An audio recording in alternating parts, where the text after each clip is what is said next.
Durante los últimos meses nos hemos empeñado desde la Concejalía de Cultura en la búsqueda de estas grabaciones que posiblemente muchos de los presentes hayan visto en alguna ocasión. Sabíamos, porque algunas de ellas estaban publicadas en diferentes plataformas, internet, redes sociales, de su existencia, o incluso los que ya peinamos canas, habíamos tenido ocasión de visualizarla en antiguos formatos analógicos. Porque, como ya sabréis, la mayor parte de estos documentos se grabaron originariamente en Super 8. Es decir, una cosa muy primitiva, desde la perspectiva actual de la digitalización e inteligencia artificial y todo ese tipo de cosas. Con los tomavistas de época. Ahora Miguel Ángel tendrá la ocasión de enseñarnos algunos de estos tomavistas. Posteriormente, a principios de la década de los 80 del pasado siglo, se pasaron al formato vídeo VHS. Y con la llegada de los procedimientos informáticos, finalmente fueron digitalizados en distintos formatos, en formatos pues mucho más actuales. Bien, en este trasiego, un trasiego bastante violento, quiero decir violento para las imágenes fueron perdiendo calidad, en acusado detrimento sobre todo de la nitidez, hasta el extremo de impedir, en muchos casos, y ahora lo vamos a poder comprobar, el aprecio del detalle.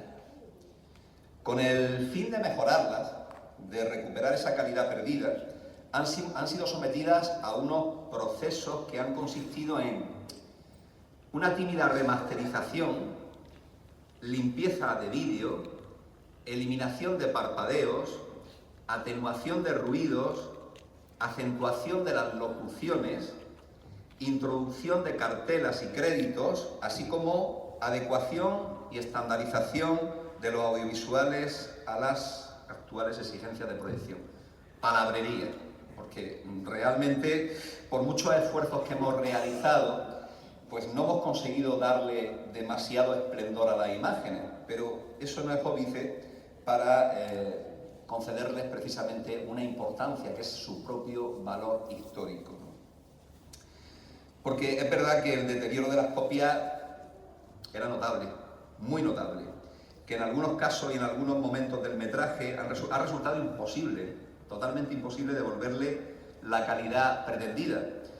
Aunque, como digo, y vuelvo a insistir en esa idea, su valor testimonial, es decir, lo que nos aportan, esa visibilidad de lo que aconteció, pues para nosotros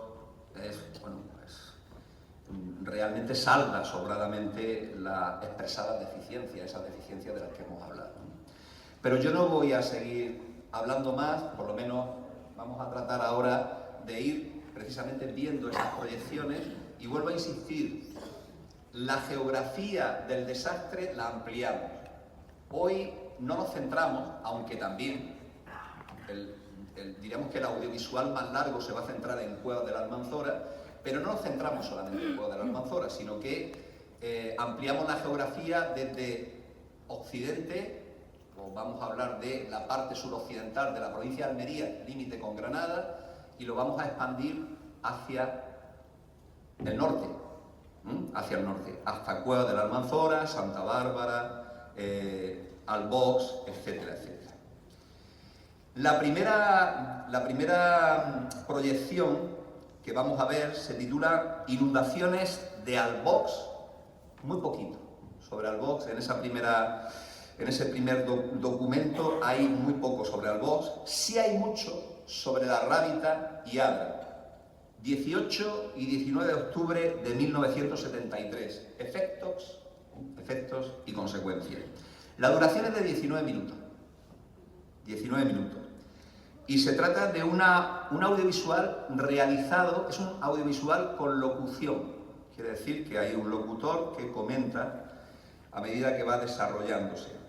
Es realizado en 1998 por el extinto, yo creo que sí, que está extinguido, Canal Sureste de Elegido, con motivo del 25 aniversario de las inundaciones de 1973. Este documento nos lo ha facilitado Javier Sánchez Real, conservador del Museo Municipal de Adra. Bien, es un análisis detenido de la situación meteorológica de los días 18-19 de octubre de 1973, es decir, que se explica bien. Es decir, nos va a servir también para entender lo que realmente pasó ese día, o esos días, y que provocó esos fuertes vientos, violentas granizadas, lluvias torrenciales, bueno, que los principales ríos y ramblas de Almería y de la limítrofe de Granada aumentaron sus caudales como pocas veces se había visto. Eso se plasma perfectamente en el audiovisual. Sin duda, y lo dicen, la deforestación y la accidentada orografía de los valles y barrancos atravesados por estos cursos de agua contribuyeron a los efectos devastadores finales. Con especial atención a lo acontecido en La Rábita, que fue un acontecimiento tremendamente trágico, y ahora lo veremos, pedanía de la granadina localidad de Albuñol, donde el número de fallecidos y desaparecidos fue enorme. A punto estuvo de alcanzar el centenar. El relato de la catástrofe se desplazará hasta Adra y la inundación de su casco urbano por el Río Grande, o hasta Albós, donde impacta la violenta avenida de su rambla. Fijaos, mientras que La Rábita fue un desastre no solamente en daños materiales, sino en víctimas mortales, no tanto podemos decir de lo que ocurrió en Adra y en Albós, donde hubo daños materiales, pero no hubo esa tragedia que aconteció en Adra.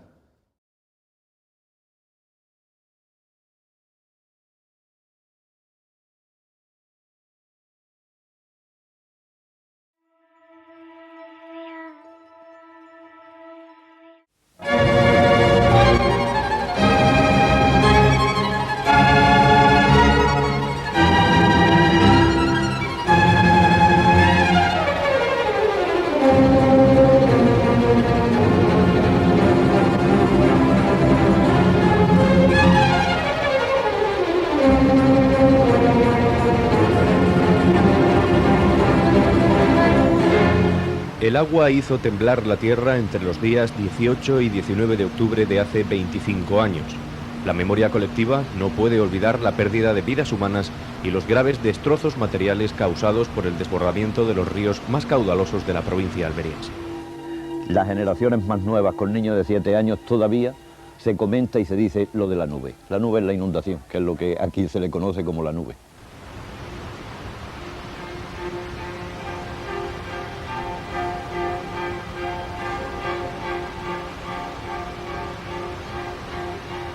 Estudios científicos realizados después de la fecha de la tragedia demuestran que a mediados del mes de octubre de 1973 se produjeron unas condiciones climatológicas fuera de lo normal, pero con precedentes, que se manifestaron en pocas horas en forma de fuertes vientos, intensos aguaceros tormentosos con granizo y gran aparato eléctrico. Las estadísticas aseguran que la falta de cobertura vegetal y el relieve de las principales cordilleras montañosas de Almería ayudaron a cargar vertiginosamente el caudal de las cuencas del Almanzora, del río Adra y del Guadalfeo. Todas las zonas expuestas directamente a la fuerza de los vientos de levante sufrieron los daños más graves, ya que recibieron la mayor concentración de agua en el menor tiempo.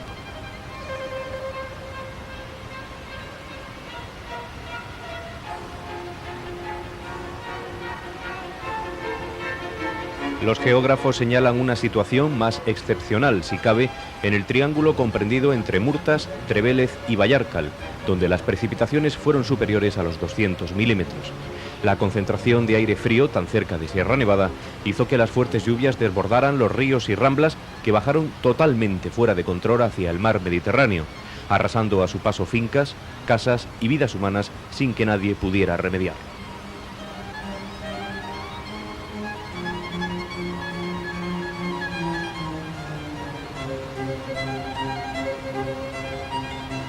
La cuenca del río Guadalfeo marcó con sangre la tragedia de la tormenta en la noche del 18 de octubre. La crecida de la rambla de Albuñol fue espectacular, llegando a los 1.200 metros cúbicos de agua por segundo. Algo más registró el río Adra y el doble, más de 3.000 metros cúbicos por segundo, el río Almanzora, que se desbordó a través de toda su cuenca y de las ramblas de Albox, Albanchez y El Higueral. La lluvia provocó más de un centenar de muertes en los núcleos de La Rábita, Puerto Lumbreras y Zurgena. En la cuenca del río Almanzora, la mezcla de agua y barro se convirtió en un cóctel explosivo que desmoronó muros de contención y puentes. La violencia de la inundación se dejó sentir en las paredes de las casas, llenas de agujeros provocados por el choque de las piedras y de la corriente. El día después de la inundación, el aspecto de Albox era el de un campo de batalla en el que no había vencedores ni vencidos, solo testigos, supervivientes del descomunal poder de la naturaleza. Los más afortunados aún pueden contarlo. 25 años no son nada para la memoria de quienes perdieron a un hijo o a un marido. Parece que fue ayer cuando el agua rompió el muro de contención que salvaba a la Rábita de las crecidas de la Rambla. El agua se llevó todo un grupo de casas y no inundó el resto del pueblo de Milagro. Justo aquí enfrente es donde vino la mayor tragedia que ocurrió, porque el puente que había en aquella fecha estaba aproximadamente a una distancia de 200 metros hacia abajo, y el puente no estaba, digamos, cruzando justamente la Rambla, sino que estaba atravesado totalmente. Los ojos cegaban parte de la Rambla. Se hizo con la cantidad de árboles y de cosas, de piedras y de todo lo que traía la Rambla, desde todos los pueblos aquellos de la Contraviesa, se hizo tal presa que llegó a la altura del castillo. Cuando se acumuló una cantidad de agua tan grande, este muro posiblemente fuera el punto más fallo y reventó por aquí. Aquí a mi derecha, aquí había una escuela y un poco más arriba había otra. A la parte, después de las escuelas, pues había una vivienda en planta baja. Ahí vivían varias familias, una de ellas desapareció, falleció, porque cayó el agua encima de la casa y la sacó hacia la calle. Y es que no cogía por toda la Rambla, no cogía el agua, de cerro a cerro. Una montaña de más de 20 metros. Y luego el agua arrasó con todo lo que podía. Con todo, y por aquí partió el murallón, que estaba amazado, y por ahí partió. Luego teníamos un puente que era muy pequeñillo, con 9 ojos y 3 alcantarillas. Como viene tanta agua, pues usted ve que no cogía, reventó y ahí va. Si de aquí del pueblo murieron lo menos 10 personas aquí del pueblo, y de Guarella también. El actual alcalde pedáneo de la Rábita, Ángel García, cree que el origen de la tragedia se debió al diseño del puente que cruzaba en transversal la Rambla de Albuñol. Creemos que aquello fue ocasionado por un puente que había, que tenía muchos ojos, y cada vez que venía el agua se atrancaban los troncos y se atrancaba todo lo que traía, y era lo que hacía que al atrancarse el agua subiera y llegó a desbordar ese puente, hasta que el puente rompió, y una vez que rompió, pues ya la cosa cambió mucho, ya el agua ya circulaba bien. La fuerza que traía el agua llegó a tirar un bloque entero, un edificio, que murieron mucha gente ahí. Tan solo se quedó una persona sentada en una silla al lado de una columna, y esa fue la única que se salvó.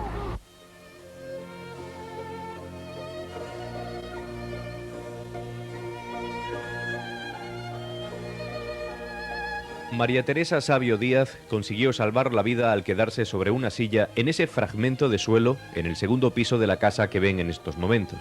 Pasó muchas horas calada hasta los huesos junto a su marido. Estando en la cocina, sentí un ruido espantoso y un temblor, digo yo, y hiciste un terremoto, y era la muralla de contención que había, pues había roto.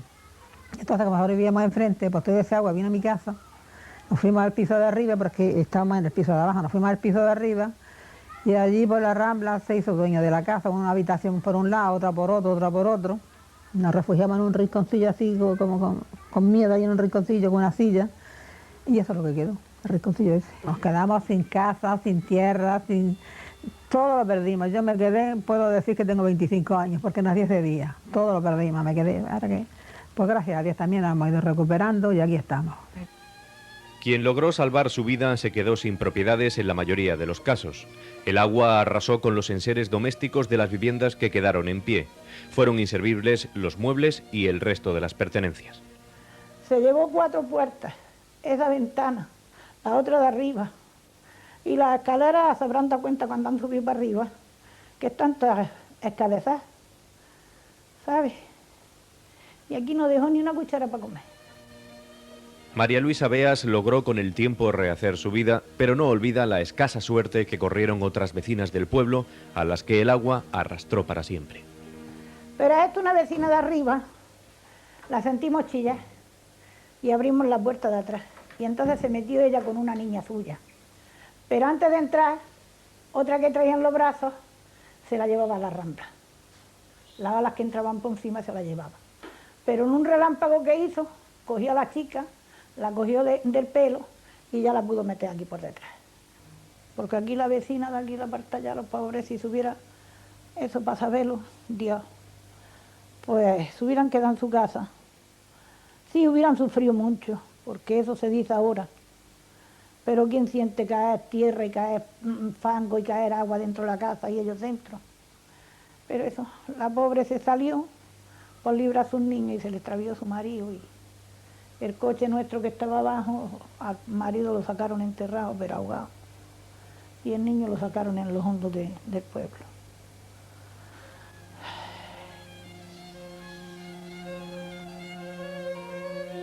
Al día siguiente, el estado de la población era lamentable. Muchos se iban a los cortijos en la zona alta de la Rábita para estar protegidos en caso de una nueva tormenta. Otros se encargaban de comenzar las tareas de limpieza, de hacer balance sobre el resultado de la tragedia, de contar las víctimas, de comunicar a los responsables del gobierno el alcance de lo que había sucedido. Algunas casas estaban irreconocibles. Familias enteras se iban encontrando, se reunían de nuevo poco a poco. Era el momento de meter los dedos entre el fango. Era el momento de buscar para no encontrar nunca más lo que se había ido. Aquello no era vivir en los primeros días, aquello es dislocado. Y es que era lógico, éramos dislocados. Por el miedo que nos pasó. El miedo. Y todo abierto, y el tipo amenazando. Pues unos nos fuimos a unos cortijos, otros a otros, nos repartimos, donde quiera que fuera. Matías López Escudero recuerda que en el núcleo de la Rábita hubo más de 50 muertos por culpa de la inundación. Solo pensar en los amigos, en los parientes y en los conocidos que se llevó el agua le humedece a Matías sus pupilas verdes y le tensa las arrugas de una cara gastada por la vida. No es agradable recordar. La tensión que soportaron los vecinos de la Rábita desde el día siguiente a la tragedia provocó también enfermedades y penurias que solo el paso de los años ha borrado superficialmente. A los 6 días pillé una pulmonía, que Patricio es fascista, echaba sangre por la boca y fui a un camisón para meterme pedazos por la boca. Estaba la Cruz Roja ahí en el casino. Vino la Cruz Roja y no me pudiera levantar. Me pusieron barriles y ya pues me pasaron. De inmediato, la ayuda oficial comenzó a llegar. El gobierno de Franco movilizó efectivos civiles y militares. Ciudades y pueblos de toda España se encargaron de remitir lo más necesario. Los envíos de comida y ropa llegaron a todo el pueblo, aunque no de forma equitativa, a juzgar por las diferentes versiones de las personas consultadas. La ayuda llegó sobre todo por aire y por mar. Desde Motril, un barco se encargó de transportar los ataúdes para las víctimas mortales, a la vez que rebosaba sus bodegas con alimentos, ropa y enseres de primera necesidad. Las reacciones oficiales a la tragedia se convirtieron en un molesto zumbido. Las hélices de los helicópteros cortaban el aire de la Rábita. Unos jovencísimos príncipes de España visitaron la zona para constatar el daño sufrido por culpa de las fuertes lluvias. La llegada de don Juan Carlos y doña Sofía convirtió en realidad la esperanza de unos vecinos que, a pesar de los males padecidos y de vivir solo con lo puesto, aún tenían fuerzas para sonreír. Yo colaboré con la Rábita como todos. Yo colaboré con la Rábita con mucho. A mí no me daba que fuera pobre como que fuera rico. Yo veía a un tío tirado ahí por la calle en medio, veía un tío tirado, lo cogí y lo metí en mi casa. Y luego de asunto de víveres, sí, traído muchos víveres y ropa, trajeron camas, se volcó toda la gente. Motril, Granada, todas las capitales andaluzas y de Barcelona, de comida de toda la clase, de ropa. Hubo mucha gente que emigró de aquí, se fue a la zona de Ejido, la zona de Roquetas, y allí han prosperado bien. Pero hay otra gente que se quedó marcada completamente con las muertes de familiares y demás.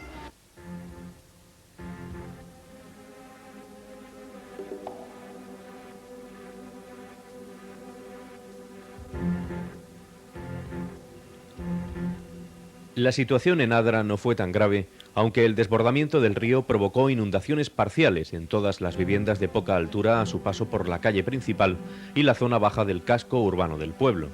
El fuerte caudal arrastrado por el río Adra llegó a sobrepasar la altura del puente cercano a la desembocadura y que hoy divide las barriadas de El Puente y La Curva. El río, a su paso por la Alquería, arrastró fincas que tardaron algún tiempo en poder volverse a cultivar. Afortunadamente, los daños solo fueron materiales. El día después de la tormenta se convirtió en una jornada llena de miradas curiosas. La rutina y la indiferencia mezclada con la necesidad de eliminar los desperfectos. La carrera de Natalio Rivas fue una de las calles más afectadas. Las plantas bajas de las viviendas tuvieron casi 1 metro de agua en su interior. Pero 25 años no pasan en balde.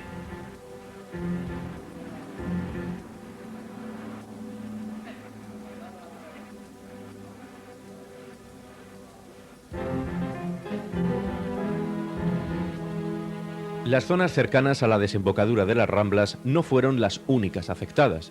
Los afluentes del río Adra se unieron con fuerza a partir de este punto geográfico. A pesar de la anchura del valle, el agua no tenía suficiente espacio y tampoco existía aún un embalse que pudiera controlarlo. Sierra arriba, donde ya no se ve el mar en el horizonte, la crecida de la cuenca del río Adra provocó además daños importantes en las tierras de labor de Lucainena y Darrícal. La pérdida de las cosechas fue el triste inicio de un irreversible proceso de abandono de 3 municipios, heridos de muerte para siempre por el proyecto de construcción de un embalse en Benínar. Los vecinos de esta zona no pagaron con su vida los excesos del río, pero la vida les ha pasado un alto precio. Con sus propios ojos han tenido que ver cómo familias enteras abandonaban las casas donde habían vivido durante varias generaciones para rehacer sus vidas en el campo de Dalías o en el extranjero. No había qué comer ni de qué vivir. Pues sí, ya cuando ya empezó a hacer pantano por las que, vamos, ¿para qué vamos a decir las cosas? Bueno, no va a como estar por los dos destordados. Pues se fueron yendo unos para un lado, otros para otro, porque le quitaron las tierras, le quitaron los ceganos, y cada uno fue largándose por ahí. Algunos, muy pocos, se niegan a marcharse. Mientras les sea posible, seguirán viviendo en el pueblo que les vio nacer, aunque ese pueblo se haya convertido en un enorme cascarón vacío lleno de grietas. La mayoría de las casas en Darrícal están habitadas por el eco. Las techumbres, antaño de launa y pizarra, ahora son pequeños jardines silvestres. Las chimeneas están apagadas y las vigas de castaño centenario parecen tener retorcidos sus nervios por un peso imaginario. La soledad, el silencio y el murmullo de un río hoy demasiado tranquilo se mezclan en el reloj de arena que decide el tiempo aquí, en estos anejos de Alcolea. Tras las expropiaciones realizadas por Confederación, Darrícal y Lucainena han desaparecido como tales. El año pasado, Darrícal se extinguía oficialmente como municipio, culminando así un largo proceso administrativo que ha durado más de 20 años. Desde entonces, la provincia de Almería tiene 102 pueblos. En la actualidad, el embalse de Benínar ejerce una doble función de almacenamiento de agua y control de posibles riadas. Gracias a aquellas inundaciones del 73, se ejecutaron obras hidráulicas de cierta consideración. Lo peor de todo es que, aunque ha pasado un cuarto de siglo, la amenaza está ahí. Los técnicos de Confederación no se sienten responsables por los efectos que puedan causar los errores de fabricación del embalse y en Adra esperan desde hace más de 20 años a que se adjudiquen las obras para encauzar el último tramo del río, desde la Alquería hasta la desembocadura. En la Rábita, mientras tanto, se advierte del riesgo que corren todavía las fincas cercanas a la Rambla. La Rambla, cada vez que sale, en la parte de abajo, lo que va lindando a la mar, se está rellenando de arena. La arena hace subir la Rambla, pero los muros no se levantan, con lo cual quiere decir que estamos también teniendo ocasión de peligro, pero no en el pueblo, sino en la parte de baja zona de los invernaderos y esa zona. En el pueblo no creo que volviera a entrar el agua si cayera la misma cantidad de la otra vez.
paradójico, pero una situación tan límite como la que vivieron estos municipios, es decir, la pedanía granadina de la Rábita, la pedanía del municipio de Albuñol o Adra, por ejemplo, tuvo algunas repercusiones positivas. Es decir, porque ya lo hemos comentado en alguna ocasión, que se aceleraron esta tragedia, el drama que se vivió, las repercusiones que tuvo, se llegó a acelerar aquellos anteproyectos que eran anteproyectos de grandes infraestructuras que pudieran un poco regular y evitar este tipo de catástrofes, se aceleraron, se convirtieron en proyectos y terminaron siendo realidades. Lo que pasa es que muchas de ellas fueron realidades, Juan, imperfectas. Es decir, por ejemplo, lo han dicho al final, el pantano de Beninas. Esto es un documental de hace 25 años y ya se sacaba a colación cómo se había construido el pantano de Beninas y ni siquiera los ingenieros que estaban en ese momento supervisando el propio funcionamiento del pantano daban garantías. De hecho, el pantano de Beninas no se ha llenado nunca. No se ha llenado nunca. Otra de las cosas, pues que todavía estamos, la parte final del encauzamiento del río Adra está sin concluir. Ahora mismo parece ser que se ha aprobado una inversión para encauzarlo, ¿no? Digo, Juan, que es verdad que la inundación del 73 trajo una situación dramática, con muchísimos daños materiales, con pérdidas humanas, pero también hubo algo positivo, ¿no? Bueno, me llamo Juan Grima, ya me han presentado antes y bueno, me alegra que haya venido bastante gente porque estos actos culturales, el organizarlos tienen muchísimo esfuerzo, muchísimo trabajo y sobre todo contar con la ciudadanía y que, no sé, también me gustaría venir más jóvenes, que es más difícil, pero este esfuerzo que está haciendo el Ayuntamiento de Huelva es muy importante, es parte de nuestra memoria. Yo viví también en las inundaciones del 73, tenía solo 11 años, mi relato propio. Desde el punto de vista de la historia, conocemos las riadas desde el siglo XVI, siglo XV, XVI, desde que estamos aquí la documentación de la cristiana en B. En muchos ayuntamientos hay materiales y sabemos que esto es cíclico. Si no quiere decir que sea cada 10 años, sino que de vez en cuando 20 años, 50 años, 70, 80 o a veces más de un siglo, pero pasa. Y desde el siglo XIX en concreto, con la prensa, y en el siglo XX también con la imagen, pues tenemos una información buenísima. Y como ha dicho Enrique, con tanta información, pues sabemos que esto pasa, pero no aprendemos. Es decir, si ahora viene una de estas gordas, aquí en el Levante sería terrorífico. Es verdad que los ayuntamientos y la administración en general hacen cosas, pero pocas.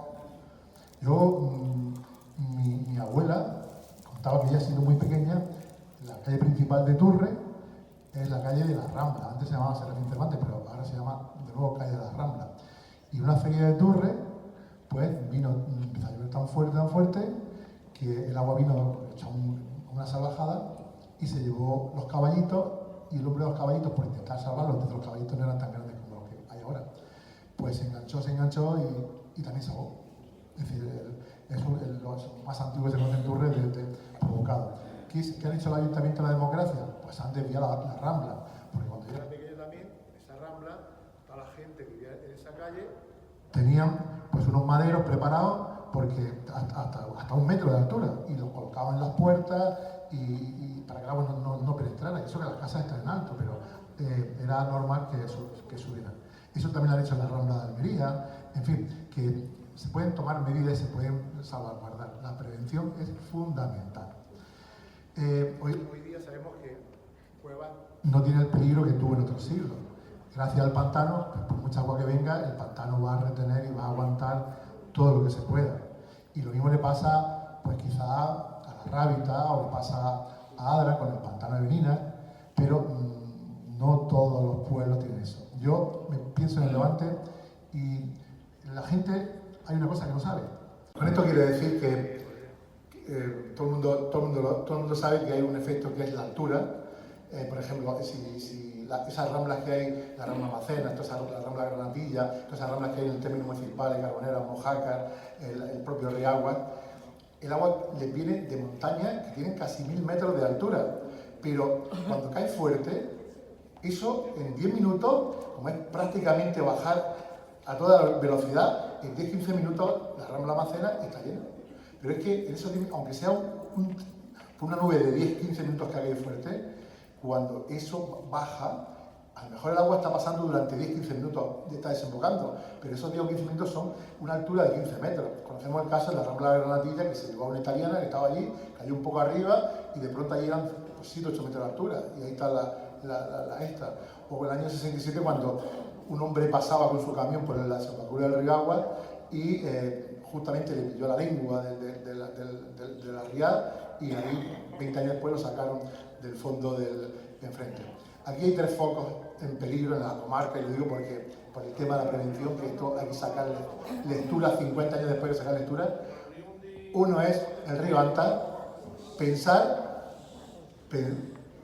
que cae una nube como la del 73. Pero hay que pensar otra cosa más, porque la del 73 cayó entre las 11 de la mañana y la 1 del día. Imaginaros Puerto Rey, imaginaros Pueblo Laguna, a las 3 de la madrugada con la nube, y la riada llegar en ese momento salvaje, sin que puedan entrar ni helicópteros, ni personas, ni nada, y la gente totalmente que viene de fuera, que muchos son extranjeros, que no saben lo que pasa aquí. Imaginaros el desastre. Pensad, por ejemplo, en el río de Agua. El río de Agua, todas esas ramblas de la Sierra de Bédar que desembocan desde Sorba a las 3 de la mañana, con todas las casas y todo lo que hay en el río abajo. No sé, eso está lleno de casas a punta pala, que si es una riada normal no pasa nada.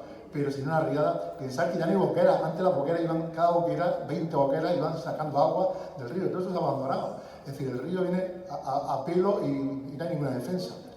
Pero pensar en Macena. Que Macena está en medio del río, o en un lateral, donde estaba la arena, están haciendo, o van a hacer un hotel de estos salvajes. Imaginaos un día de estos con 150 personas ahí durmiendo. 150 personas.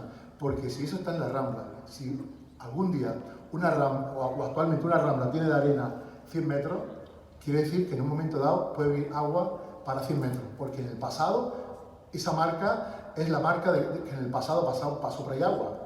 Y que en un momento dado, pues el río puede volver a sacar su escritura. Es decir, el río no solamente tiene los 20 metros o 40, sino que a veces, cuando cae la grande, dice, ahí voy yo, este es mi territorio. Entonces, ¿por qué pasan las cosas? Las inundaciones no tienen ninguna culpa, absolutamente ninguna culpa.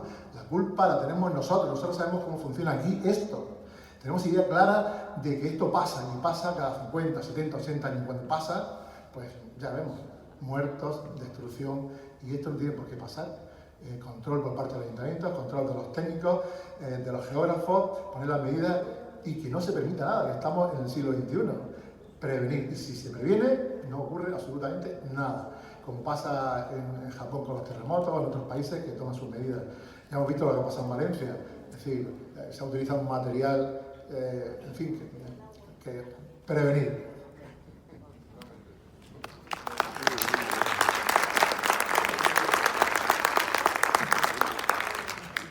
Aquí sería difícil que aconteciera lo del 73, porque es verdad que aquí sí se aceleraron las infraestructuras. La construcción primero de la fortificación del río, la canalización del río Almanzora, y la posterior construcción del pantano, pues de alguna manera nos da una garantía de que aquello no se va a volver a repetir. Otras zonas de la costa no pueden decir lo mismo. Es decir, tenemos muy reciente la inundación del 7 de septiembre de 1989, que en Pueblo Laguna produjo muertos. Y tenemos también la catástrofe en el mismo lugar, en la riada que se ha llamado de San Wenceslao, esa que aconteció en septiembre de 2012, mucho más reciente aún. Es decir, que se siguen reiterando. Bien, ¿hay alguien en el público que quiera añadir algo?